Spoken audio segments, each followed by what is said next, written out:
Hello everyone and welcome to our channel Ace Your Space. आज का हमारा topic है टाइम, स्पीड एंड डिस्टेंस। इन तीनों का क्या रिलेशन है वो सीखेंगे हम, उसके कुछ बेसिक कॉन्सेप्ट सीखेंगे हम, और उसके बाद हम वीडियो के सेकेंड पार्ट में उसके कुछ प्रॉब्लम्स और एडवांस लेवल भी देखेंगे। ये कार पॉइंट ए पे है और इसको पॉइंट बी पे जाना है। अब ये कार ने ए पॉइंट से बी पॉइंट तक आने में कितनी दूरी कवर की है, ये क्या कहलाएगा? डिस्टेंस। अब इस कार ने ए से बी तक आने में कितना समय लिया है, कितने टाइम में उसने ये डिस्टेंस कवर किया है, वो कितना हो गया इसका टाइम, और किस स्पीड से उसने ए पॉइंट से बी पॉइंट पे आया है, किस स्पीड से ये कार ए पॉइंट से बी पॉइंट पे आई है। तो ये हो गई, ये तीन कैरेक्टरिस्टिक्स हो गई कि ए पॉइंट से बी पॉइंट तक आने में इस कार ने कितना टाइम लिया, कितने स्पीड से आई और कितना डिस्टेंस कवर किया। अब हमें करना क्या है इस टॉपिक में कि हमको इस टाइम, स्पीड और डिस्टेंस के बीच का रिलेशन क्या है, किस तरह से ये एक दूसरे को देखते हुए वेरी करते हैं, ये देखना है हमको। तो हम अगर एक कॉमन सेंस लगाएं, अगर हम गाड़ी चला रहे होते हैं तो हम जितना ज़्यादा स्पीड में गाड़ी चलाते हैं उतने कम टाइम में हम अपने डेस्टिनेशन पे पहुंचते हैं। इसका मतलब क्या हो गया? स्पीड अगर हमारी ज़्यादा स्पीड है तो हमें टाइम क्या लगेगा? कम लगेगा।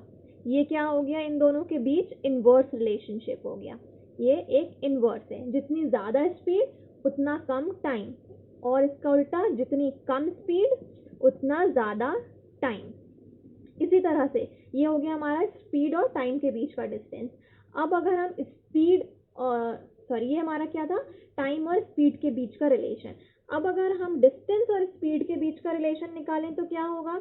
अगेन, जब आप गाड़ी चला रहे होते हैं तो आपकी जितनी ज़्यादा स्पीड है, आप जितनी तेज़ गाड़ी चला रहे हैं, आप उतना ज़्यादा डिस्टेंस जो है वो कवर कर पाएंगे कम समय में। ज़्यादा डिस्टेंस, लेकिन आपको समय क्या लगेगा? कम लगेगा।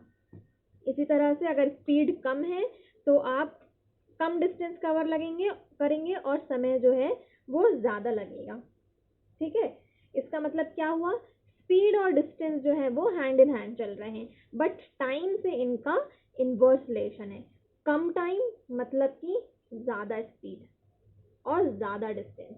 तो स्पीड और डिस्टेंस के बीच क्या हुआ? स्पीड ज़्यादा है तो डिस्टेंस भी ज़्यादा कवर होगा। ये डायरेक्ट रिलेशन हुआ।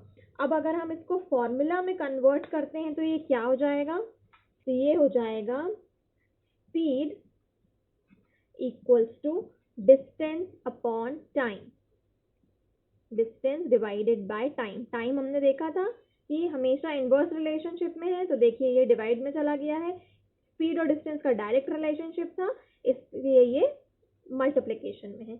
अब इसको हम इसी तरह से सेकंड हम इसको क्या लिख सकते हैं? Time is equal to distance upon speed, और थर्ड हम इसको क्या लिख सकते हैं? Distance is equal to speed multiplied by time. बस यही आपका एक फॉर्मूला है जिससे ये दोनों फॉर्मूलेज बने हैं, और इसी फॉर्मूले से आपका पूरा का पूरा ये टॉपिक जो है वो सॉल्व हो जाएगा। अब नेक्स्ट आपको बेसिक चीज़ क्या रखनी है? अगर हमको स्पीड जो है वो किलोमीटर पर आवर में दी हुई है तो हम उसको मीटर पर सेकंड में कैसे कन्वर्ट करेंगे, या फिर मीटर पर सेकंड में दी हुई है तो हम किलोमीटर पर आवर में कैसे कन्वर्ट करेंगे? सिंपल है। आपको क्या करना है, अगर ये मान लीजिए 1 किलोमीटर पर आवर दिया हुआ है तो इसको मीटर पर सेकंड में कन्वर्ट करने के लिए आप इसको मल्टीप्लाई करेंगे 5/18 से। ठीक है, तो ये कन्वर्ट हो जाएगा मीटर पर सेकंड में। इसी तरह अगर मीटर पर सेकंड में अगर आपको दिया हुआ है, मान लीजिए दिया है ए मीटर पर सेकंड और इसको किलोमीटर पर आवर में कन्वर्ट करना है, तो आप ए को मल्टीप्लाई कर देंगे 18 डिवाइडेड बाय 5 से, तो ये आपका किलोमीटर पर आवर में कन्वर्ट हो जाएगा। बहुत ध्यान रखिएगा, हो सकता है क्वेश्चन में आपको पूछा गया हो, बोला गया हो किलोमीटर पर आवर, और ऑप्शंस जो आपको दिए गए हों वो मीटर पर सेकंड में दिए गए हों। इसी तरह हो सकता है क्वेश्चन में मीटर पर सेकंड में स्पीड दी गई हो लेकिन आंसर जो होंगे और आपके जो ऑप्शंस होंगे वो किलोमीटर पर आवर के हिसाब से दिए गए होंगे। इसलिए बहुत ध्यान से क्वेश्चंस करिएगा। हो सकता है आपको स्पीड किलोमीटर में दी गई हो लेकिन टाइम जो है वो सेकंड्स में दिया गया हो, या वाइस वर्सा, कोई भी केस पॉसिबल है। इसलिए कन्वर्जन का बहुत ध्यान रखिएगा। कभी कभी एग्जाम्स में क्वेश्चन बहुत सिंपल होता है, सारा जो खेल होता है वो ये कन्वर्जन का होता है। नेक्स्ट हमारा कॉन्सेप्ट है इस टॉपिक में रिलेटिव स्पीड। रिलेटिव स्पीड कब देखी जाती है? जब हमको किसी भी दो ऑब्जेक्ट्स को कंपेयर करना हो। जब भी ये वर्ड रिलेटिव हमारे पास आ जाएगा तो हम दो ऑब्जेक्ट्स को, तीन ऑब्जेक्ट्स को एक दूसरे से कंपेयर कर रहे होंगे। तो रिलेटिव स्पीड का मतलब क्या हुआ कि हम दो ऑब्जेक्ट्स को कंपेयर कर रहे हैं इन टर्म्स ऑफ स्पीड। मान लीजिए हमारे पास एक कार है, कार 1, जिसकी स्पीड जो है वो a है, और हमारे पास एक दूसरी कार है, कार 2, जिसकी स्पीड b है, और हमसे इन दोनों की रिलेटिव स्पीड पूछी गई है कि कार 1 की रिलेटिव स्पीड क्या है कार 2 से, या फिर कार 2 की रिलेटिव स्पीड क्या है कार 1 से, या इन दोनों की रिलेटिव स्पीड क्या है। अब अगर ये कार 1 और कार 2 दोनों मोशन में है, ठीक है, कार 1 यहाँ से जा रही है फ्रॉम, ये हमारे एक पॉइंट मान लीजिए x पॉइंट है और ये y पॉइंट है। अब कार 1 जो है वो x से y की तरफ जा रही है और कार 2 जो है वो y से x की तरफ जा रही है। इसका मतलब कि ये क्या है, ऑपोजिट डायरेक्शंस में मूव कर रही हैं। अगर दोनों ऑब्जेक्ट्स जो हैं वो ऑपोजिट डायरेक्शंस में मूव कर रहे हैं और हमको उनकी रिलेटिव स्पीड निकालनी है, तो हमें क्या करना पड़ेगा, दोनों की स्पीड्स को ऐड करना पड़ेगा। रिलेटिव स्पीड क्या होगी, a प्लस b, क्योंकि ये दोनों ऑपोजिट डायरेक्शन में मूव कर रही हैं। अब अगर दोनों सेम डायरेक्शन में मूव कर रही होंगी, सेम डायरेक्शन में मतलब कि या तो दोनों ही x से y की तरफ जा रही हैं, या तो दोनों ही x से y की तरफ जा रही हैं, या दोनों ही y से x की तरफ आ रही हैं, तब हमें रिलेटिव स्पीड निकालने के लिए दोनों की स्पीड को माइनस करना पड़ेगा, a माइनस b होगा। ये आपको बहुत अच्छी तरह से याद करना है कि ऑपोजिट डायरेक्शंस में अगर ऑब्जेक्ट्स मूव कर रहे हैं तो रिलेटिव स्पीड ऐड होगी, और सेम डायरेक्शंस में मूव कर रहे हैं तो रिलेटिव स्पीड निकालने के लिए हमको दोनों की स्पीड सब्ट्रैक्ट करनी होगी। है अ train covers a distance of 200 kilometre. अब देखिए आप एग्जाम्स में भी सॉल्व करने बैठते हैं जब क्वेश्चंस को, तो जैसे जैसे टर्म्स आते जाते हैं वैसे वैसे उनको लिखते जाइएगा। क्या बोला है, अ train cover a distance of 200 kilometre, तो ये हमारा डिस्टेंस हो गया 200 kilometre with a speed of 10 kilometre per our. अब आप यहाँ पे देख रहे हैं कि ये भी किलोमीटर्स में है और ये भी किलोमीटर पर आवर में है, इसलिए आपको कन्वर्जन की ज़रूरत नहीं है। और आगे क्या पूछा है, what time is taken by the train to cover a distance. ये बहुत ही सिंपल क्वेश्चन है, हमें फॉर्मूला पता है, speed is equal to distance upon time. Speed यहाँ पे कितनी हुई है, या फिर time is equal to distance upon speed. तो डिस्टेंस यहाँ कितना है 200 डिवाइडेड बाय स्पीड कितनी है 10, तो हमारा टाइम कितना आ गया 200 आवर्स। ठीक है, ये हमारा आंसर है। नेक्स्ट क्वेश्चन हम देखते हैं रिलेटिव स्पीड का। क्वेश्चन में क्या दिया हुआ है, 2 persons are moving in the direction opposite to each other. Opposite direction में मूव कर रहे हैं, इसका मतलब कि रिलेटिव स्पीड क्या होगी, ऐड होगी, है ना। The speed of both the persons are 5 kilometre, एक की स्पीड कितनी है 5 kilometre per hour, and 3 kilometre, next की स्पीड कितनी है 3 किलोमीटर पर आवर। रिलेटिव, और find the relative speed of द 2 persons in respect of each other. अब हमको क्या पता है कि दोनों जन जो हैं वो ऑपोजिट डायरेक्शन में मूव कर रहे हैं, ऑपोजिट डायरेक्शन में रिलेटिव स्पीड निकालने के लिए हमें एडिशन करना पड़ता है। सिंपल, हमें क्या करना है 5 + 3, तो ये कितना आ गया, रिलेटिव स्पीड हमारी 8 किलोमीटर पर आवर। अब अगर ये दोनों ऑपोजिट डायरेक्शन में सेम डायरेक्शन में मूव कर रहे होते हैं, ऑपोजिट डायरेक्शन में मूव कर रहे हैं इसलिए हमने ऐड किया है। अगर ये सेम डायरेक्शन में मूव कर रहे होते हैं तो हमें सिंपल 5 - 3 करते हैं हम, ये आ जाता है हमारा 2 किलोमीटर पर आवर। अब नेक्स्ट क्वेश्चन देखते हैं जिससे कि हमारा एक और कॉन्सेप्ट क्लियर होगा। क्वेश्चन क्या बोला है, a person covers a certain distance with a speed of 18 kilometre per our in 8 minutes. अब देखिए ये आवर है और टाइम जो है वो हमको मिनट्स में दिया हुआ है, 8 minutes. If he wants to cover the same distance in 6 minutes, what should be his speed?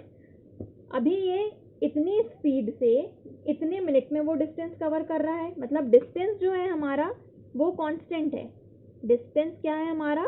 Constant है, केवल स्पीड और टाइम का खेल है। अब अभी हमने सीखा था कि अगर स्पीड ज़्यादा है तो टाइम कम लगेगा। स्पीड और टाइम का क्या रिलेशन है? इनवर्स रिलेशनशिप है। इसका मतलब क्या हुआ? अगर डिस्टेंस कांस्टेंट है और हमको दो स्पीड या टाइम करने हैं वेरी, तो ये क्या होगा? S1 T1 equals to S2 T2 equals to S3 T3 and so on. ये हमारा एक कॉन्सेप्ट है। अगर डिस्टेंस कांस्टेंट है, इस क्वेश्चन में हम देख रहे हैं डिस्टेंस कांस्टेंट है, हमसे क्या पूछा गया है कि अगर उसको इतना ही डिस्टेंस 6 मिनट्स में कवर करना है तो वो कैसे करेगा। अब अगर हम इसको दो तरीके से करेंगे, एक तो इस कॉन्सेप्ट से और एक रेगुलर तरीके से। अगर हम रेगुलर तरीके से करते हैं तो हमें पता है हमारा क्या है, speed equals to distance upon time. Speed कितनी दी हुई है? 18। डिस्टेंस हमको नहीं पता है। अब चूंकि हमें ये मिनट्स में दिया गया है इसलिए हम इसको आवर में कन्वर्ट करेंगे। ये कितना हो जाएगा? इसको हमने आवर्स में कन्वर्ट करने के लिए 60 से डिवाइड करा, ये 60 ऊपर चला गया, हमारा ये आ गया। इसको हम सॉल्व करेंगे तो डिस्टेंस निकल के आया हमारे पास 12 डिवाइडेड बाय 5 किलोमीटर। पहले हमने क्या निकाला? डिस्टेंस निकाल लिया। अब हमने डिस्टेंस निकाल लिया, अब हम क्या करेंगे नेक्स्ट स्टेप कि इतना डिस्टेंस अगर हमको 6 मिनट्स में कवर करना है, स्पीड कितनी दी है? अब 6 मिनट्स में कवर करना है तो कैसे करेंगे? क्या हो जाएगा? अब फिर से हम फॉर्मूला लगाएंगे, speed is equal to distance upon time. तो ये कितना हो जाएगा? 12 डिवाइडेड बाय 5, 1 डिवाइडेड बाय 10। इसको सॉल्व करेंगे, आपको क्या मिलेगा? 24 किलोमीटर पर आवर।